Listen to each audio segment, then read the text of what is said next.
Olá para você que costuma me assistir.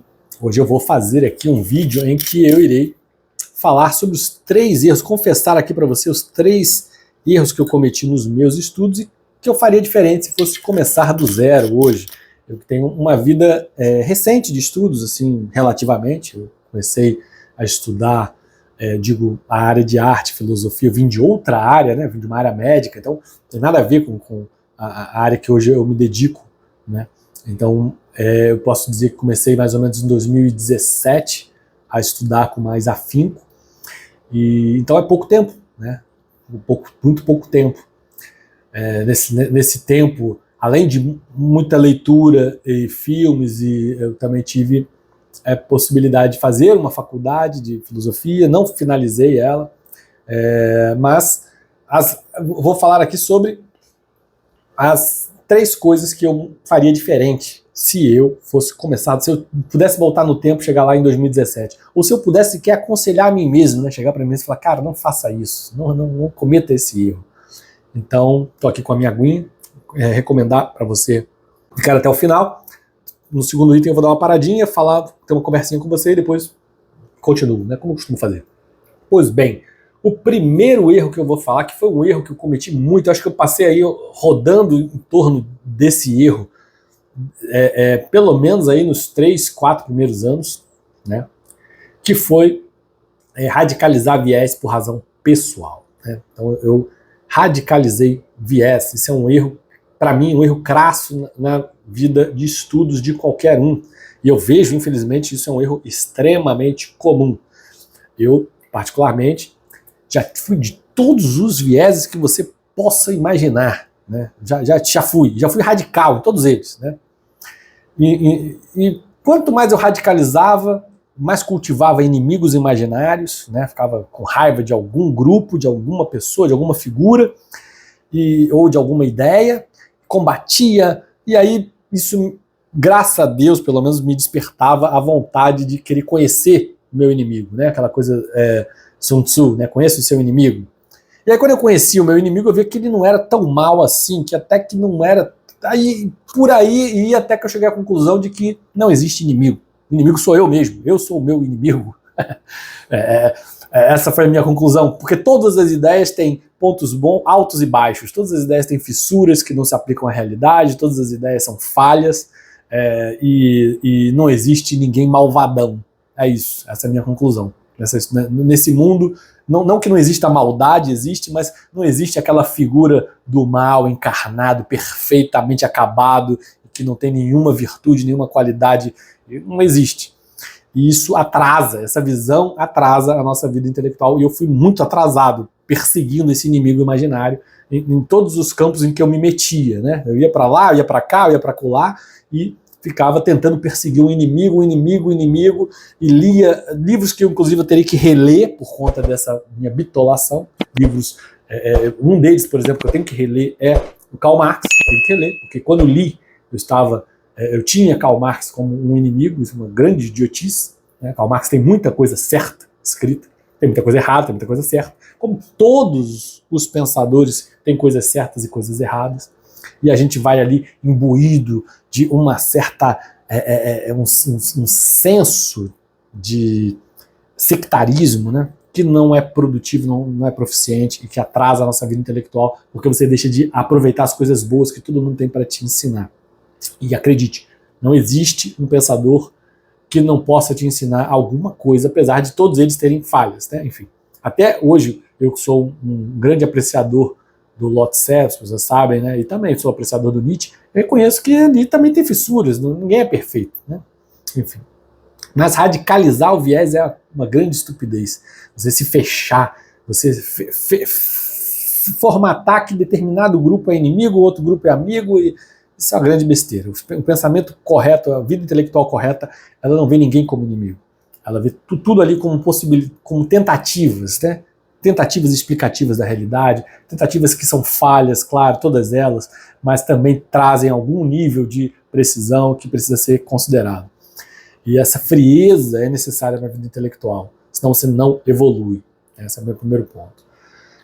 O segundo ponto aqui que eu coloquei foi o tipo de leitura, né? Eu, infelizmente, perdi muito tempo lendo panfletagem, coisas que eu considero hoje panfletagem, né? Infelizmente, ao invés de leituras que tragam mais profundidade. Existem prateleiras diferentes, níveis. Os livros não estão todos no mesmo nível, os autores não estão todos no mesmo nível. E a verdade é que quando a gente começa, isso talvez seja assim incontornável, não sei. A gente acaba acessando as pessoas que interpretam os primeiros autores, né? E esses primeiros autores da primeira prateleira, muitas das vezes têm uma linguagem que não é acessível para o iniciante. E por isso, às vezes, a gente acaba caindo numa segunda prateleira. Mas eu já estava lendo na terceira prateleira. Os que não apenas interpretam, como os que ainda querem tentar dominar, definir e afirmar o que é o certo, o que é o errado e tal. E aí você acaba realmente terminando numa panfletagem, né? E aí é triste, né? Quem me salvou disso foi muito a literatura. A literatura me salvou muito dessa visão maniqueísta da vida intelectual, né?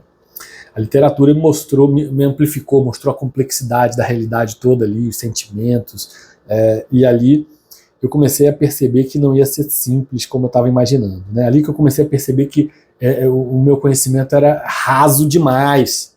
Então, sem dúvida, uma coisa que eu faria diferente seria ter começado a ler literatura bem antes, né? Um segundo item, perder menos tempo da panfletagem para ler literatura. E o terceiro item seria dedicar mais tempo aí às artes e às tragédias gregas também, uma falha na minha formação. Até hoje eu ainda não consegui começar, eu só li praticamente uma obra do Eurípides, mas preciso ler Sófocles e Ésquilo, é incontornável, são autores incontornáveis, e isso ainda é uma falha que eu considero grave na minha vida intelectual, que eu pretendo sanar muito breve, já está até atrás de mim, ele já foi comprado, né? Os tragediógrafos gregos. A arte, nem preciso falar, outro ponto que me salvou muito, filmes, né? Filmes de arte são fantásticos, te tiram dessa dimensão rasa de ficar querendo construir grupinhos para lutar contra outros grupinhos, te traz maturidade, né? É isso, uma vida intelectual, ela acaba inequívoca, não que o propósito seja você amadurecer, mas inequivocamente você acaba amadurecendo. É isso, se você fizer uma vida intelectual honesta, você acaba amadurecendo. Eu falei as três, né, e nem acabei falando a nossa conversa. A nossa conversa é te convidar para conhecer lá o nosso grupo para membros, área exclusiva da Hotmart, né, para apoiadores aqui do nosso projeto. Você que apoia o nosso projeto, fala comigo, vai ter acesso direto lá ao conteúdo que a gente vai construindo gradativamente, lentamente, disponibilizando para apenas membros exclusivos, conteúdos exclusivos para membros lá na Hotmart. As explicações mais detalhadas disso eu deixo aqui no campo de descrição, onde a gente procura atualizar, né, e ao mesmo tempo conhecer também os cursos que nós vamos construindo gradativamente. Vamos deixar disponibilizados aqui no convite para você conhecer os nossos cursos também, cursos avulsos. Além disso, falar da R4 Informática, como eu costumo falar, porque é a implementadora da Google Workspace, uma das principais implementadoras do Google Workspace aqui no Brasil, que pode vir a fazer a sua empresa subir de patamar muito rapidamente em nível organizacional e segurança, né? Aquela coisa que você fica diante do cliente sem saber o que falar, porque tudo deu errado, porque você não foi eficiente, porque dados vazaram, porque... Enfim, é isso que você tem que corrigir na sua empresa para que a coisa comece a melhorar. Ou você, produtor de conteúdo, tem uma grande quantidade de dados que precisam ser arquivados em nuvem, com segurança e sigilo e privacidade. Tudo isso, além disso, você vai ter o que? A R4 intermediando sua relação com a Google Workspace, uma empresa muito grande que não daria conta de te dar aí um atendimento personalizado. Então, mais uma grande vantagem para você ter ali, ser um associado da R4 Informática, contratar, conhecer o portfólio de produtos dele. O link do site dele está disponibilizado aqui no campo de descrição. No mais, gente, desejar aí um forte abraço de coração e, claro, convidar você a assistir o nosso próximo vídeo aqui do canal. Um vídeo interessantíssimo, você não pode perder. A gente vai discutir, de acordo com o auxílio aqui da inteligência artificial, o que é um clássico.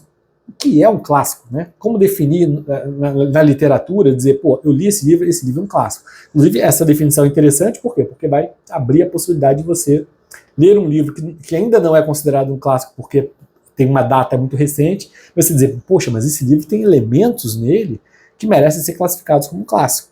Né? Será um clássico do futuro. Né? Você já vira um visionário, crítico literário do mais alto patamar, porque sabe o que é um clássico. E é importante saber interpretar e definir isso. Vamos buscar essa interpretação no próximo vídeo. Você está convidadíssimo. Te vejo lá. Um forte abraço.